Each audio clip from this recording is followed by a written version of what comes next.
வணக்கம். ஓஷோ உலகம்.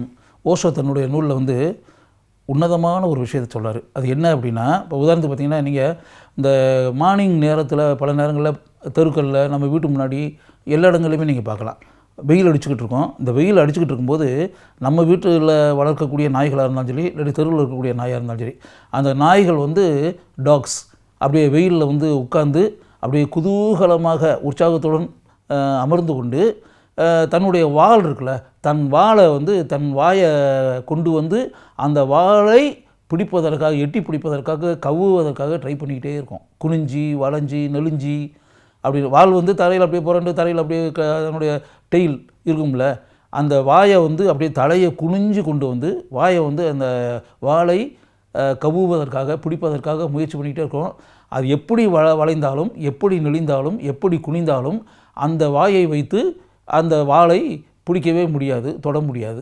எப்போவுமே எப்படி நெளிந்தாலும் அந்த வாளுக்கும் வாய்க்கும் இருக்கக்கூடிய தூரம் ஒரே மாதிரி தான் இருக்கும். ஒரே ஃபுட்டேஜ் அப்படின்னு இருக்குல்ல, அப்படி இருக்கும். அதை மாதிரி தான். ஏன்னா அது குளிரில் இரவு ஃபுல்லாக குளிரில் இருந்திருக்கும். குளிரில் நடுங்கிக்கிட்டு அப்படி இப்படி இருந்தது. அந்த வெயிலில் வந்த உடனே அதுக்கு அப்படியே அந்த உற்சாகம் உண்டாகி அந்த வாளை பிடிக்க வேண்டும், வாளை கவ்வ வேண்டும் அப்படின்னு ட்ரை பண்ணுவோம். எத்தனை முறை முயற்சி செய்தாலும் அந்த வாளை கவ்வ முடியாது, பிடிக்க முடியாது அந்த நாயால். இதுதான் உண்மை. அதே மாதிரி மனிதர்கள் ஞான நிலையை அடைய வேண்டும் அப்படின்றதுக்காக எப்படிப்பட்ட வழிகளிலெல்லாம் இறங்கி, எப்படிப்பட்ட முயற்சிகளிலெல்லாம் இறங்கி, பல உழைப்புகளை செலுத்தி, பல கோணங்களில் சிந்தித்து, பல பாதைகளில் பயணித்து எப்படியாவது ஞான நிலையை அடைந்து விட வேண்டும், ஞானியாக ஆகிவிட வேண்டும். அந்த ஞான நிலைன்றது உயர்ந்த நிலை. அந்த உயர்ந்த நிலையை எப்படியாவது அடைவது தான் இந்த வாழ்க்கையின் இலக்காக, நோக்கமாக இருக்க வேண்டும் அப்படின்றத மனசுக்குள்ளே நினச்சிக்கிட்டு இந்த உலகத்தில் இருக்கக்கூடிய மனிதர்கள் எல்லாருமே அந்த ஆர்வத்தால் படாத பாடுபட்டுக்கிட்டு இருப்பாங்க.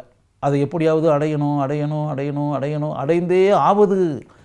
இதுக்கு முன்னாடி நமக்கு முன்னாடி ஏகப்பட்ட ஞானிகள்லாம் அடைஞ்சிருக்காங்களே, ஏகப்பட்ட மேதைகள்லாம் அடைஞ்சிருக்காங்களே, ஏகப்பட்ட துறவிகள்லாம் அடைஞ்சிருக்காங்களே, ஏகப்பட்ட ஆன்மீக மனிதர்கள்லாம் அடைஞ்சிருக்காங்களே. அப்போ ஆயிரக்கணக்கான ஆன்மீக பெரியவர்கள் அடைந்திருக்கக்கூடிய அந்த உன்னதமான ஞான நிலையை நாமும் ஏன் அடையக்கூடாது? ஞான நிலையை அடைவது என்பது எளிதாக ஞான நிலையை அடைந்து விட முடியும். அதுதான் உண்மை. அதாவது நாய் தன்னுடைய வாலை பிடிப்பதற்காக படாத பாடுபட்டு நெளிந்து வளைந்து குனிந்து இப்படிலாம் இருக்குல்ல, அதே காரியத்தை தான் நீங்களும் செஞ்சுக்கிட்டு இருக்கீங்க. அவ்வளவு படாத பாடலாம் பட வேண்டிய அவசியமே இல்லை. மிகவும் எளிதாக ஞான நிலையை அடைந்து விட முடியும்.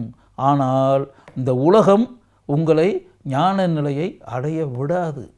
It won't permit you to reach that level அப்படின்றது தான். அதுக்கு காரணம் என்ன அப்படின்னா, ஓஷோ என்ன சொல்கிறாருன்னா, இந்த உலகத்தில் இருக்கக்கூடிய மனிதர்கள் எல்லாமே முயற்சி செய்து, கடுமையாக உழைத்து, கடுமையாக போராடி ஞான நிலையை அடைந்து விட்டால் அவர்களுக்குன்னா இந்த ஆன்மீக பெரியவர்களுக்கு, அரசியல்வாதிகளுக்கு, அதிகாரிகளாக இருப்பவர்களுக்கு, உயர்ந்த பதவிகளில் இருப்பவர்களுக்கு அவங்களுக்கு வேலை இல்லாமல் போயிடும். அதான் உண்மை. எப்போ நீங்கள் ஞான நிலையை அடைந்து விட்டீர்களோ அப்போ இந்த இந்து, கிறிஸ்தவன், முஸ்லீம், சீக்கியர் அப்படின்லாம் சொல்கிறோம்ல, சைவம், வைணவம், சமணம் இப்படிலாம் சொல்லலாம், இதெல்லாம் அடிபட்டு போயிடும். எல்லாமே அடிபட்டு போயிடும். அந்த பிரிவினை, மதத்தை வைத்து உங்களை பிரித்து வைத்து அப்படின்றக்குல அந்த விஷயம் எல்லாமே அடிபட்டு போய் நீங்கள் எல்லாமே அந்த டிஃப்ரென்சியேஷன் அப்படின்ற ஒன்று இருக்குல்ல, அந்த சுவர்கள் இருக்குல்ல, அந்த சுவர்களை எல்லாம் தகர்த்து எரிஞ்சிட்டு நீங்கள் எல்லாருமே ஒன்றாயிருவீங்க.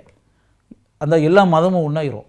எல்லா மதத்தை சேர்ந்தவர்களும் அந்த மத வேறுபாடுகளை, மாறுபாடுகளை மறந்து ஒரே வேவ்லெங்கில் பயணம் செய்ய ஆரம்பித்து விடுவீர்கள்.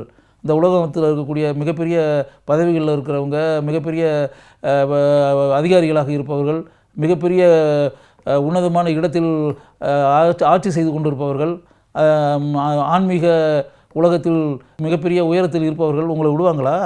அப்போ என்னென்னா அவங்களுக்கு வேலையெல்லாம் போயிடும். அவங்க நீங்கள் எப்படி உங்களை பிரித்து வச்சுருந்தால் மட்டும்தான் அந்த பிரிவினையை வைத்து தான் அவங்க அவங்களுடைய பொழப்பை நடத்த முடியும்.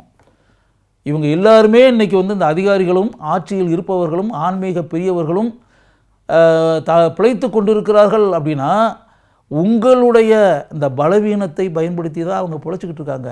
நீங்கள் வந்து எல்லாருமே அறிவாளிகள் ஆகிட்டிங்கன்னா, நீங்கள் வந்து கிட்டத்தட்ட சிந்திக்கக்கூடிய மனிதர்கள் ஆகிட்டிங்கன்னா, நீங்கள் வந்து ஞான நிலையை அடைந்து விட்டீர்கள் என்றால், அதுக்கு பிறகு அவங்க வந்து நீங்கள் அறிவாளி ஆகிடுச்சுன்னா பிறகு அவங்களுக்கு என்ன வேலை இருக்குது? உங்களை வந்து அறிவாளி ஆக்கக்கூடாது. நீங்கள் அறிவாளியாகவே எந்த காலத்திலும் ஆகக்கூடாது. நீங்கள் ஞான நிலையை எந்த காலத்திலும் அடையக்கூடாது அப்படின்றதான அவங்களுடைய நோக்கமே. நீங்கள் எந்த காலத்திலும் மேதையாக ஆகக்கூடாது அப்படின்றதான அவங்களுடைய. அதனால் வந்து உங்களை வந்து அந்த சிந்திக்கக்கூடிய நிலை, சிந்திக்கக்கூடிய ஆற்றல் அப்படின்னு இருக்குல்ல, அதில் வந்து உங்கள்கிட்ட இல்லாத அளவுக்கு அவர்கள் பார்த்துக்கொள்வார்கள். உங்களை சிந்திக்க விட மாட்டாங்க. அவங்க வந்து உங்களை பயமுறுத்தியே உங்களை என்ன சொல்லுவாங்கன்னா, ஞான நிலை அடையணும்னு நினைக்கிறீங்களா? ஞான நிலை அடைகிறதெல்லாம் அவ்வளோ சாதாரண மாட்டாங்க. அதெல்லாம் நீங்கள் நினச்சி கூட பார்க்க முடியுமா? நீங்களாம் சும்மா சாதாரண ஆள்.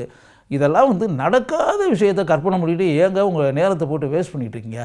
விடுங்க, வேறு ஏதாவது வேலையை பாருங்கள். உங்களாலலாம் முடியாது. அந்த ஞானி ஆகிறது, ஞான நிலையை அடைவது, துறவு நிலையை அடைவது, துறவியாக ஆகுவது அப்படின்றதெல்லாம் மிகப்பெரிய விஷயங்க. அதெல்லாம் கிட்டத்தட்ட எங்கேயாவது லட்சத்தில் ஒருத்தருக்கு தாங்க வாய்க்கும். அவங்களால தான் முடியும்.